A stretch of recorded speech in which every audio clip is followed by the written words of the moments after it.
సంవత్సరంలోకి అడుగు పెడుతున్నామంటే అందరిలో ఉండే ఆసక్తి ఒకటే, ఆ సంవత్సరం మన జాతకం ఎలా ఉండబోతుంది అని.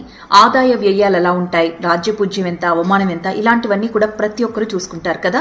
అలాగే కొంతమంది జ్యోతిష్య పండితులు ఆ సంవత్సరాంతం కూడా ఏం జరగబోతుంది అనేది ప్రెడిక్ట్ చేసి చెప్తారు. పంటలు ఎలా పండుతాయి, వర్షాలు ఎలా కురుస్తాయి, రైతులకు ఎలా ఉంటుంది, అలాగే ఏవైనా ప్రకృతి విపత్తులు సంభవించే అవకాశం ఉందా, యుద్ధాలు ఏవైనా రాబోతున్నాయా, ఇలాంటివన్నీ. కానీ కొంతమంది వీటిని అస్సలు నమ్మరుగాక నమ్మరు. కానీ కొన్ని జరిగినప్పుడు నమ్మే తీరాలి అనిపిస్తుంది.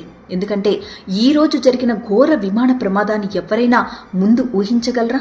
లేదు కదా. కానీ ఒక జ్యోతిష్య పండితురాలు 2024 డిసెంబర్లోనే ఈ విషయాన్ని ఆమె ట్వీట్ చేసింది. ఏమని అంటే, aviation sector will do better in 2025 but also plane crash headlines may give us అని చెప్పి.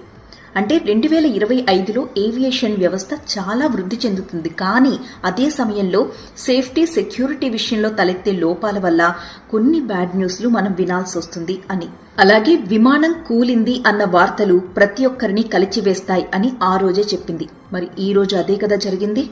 ఎంత పెద్ద ప్రమాదం ఇది. బోయింగ్ 787 విమానం అంటే ప్రపంచంలోనే అత్యంత పెద్ద విమానం, అత్యంత విలాసవంతమైన విమానం, ఎంతో సౌకర్యవంతమైన విమానం. అలాంటి విమానం కుప్పకూలిపోయింది అంటే చిన్న విషయమా?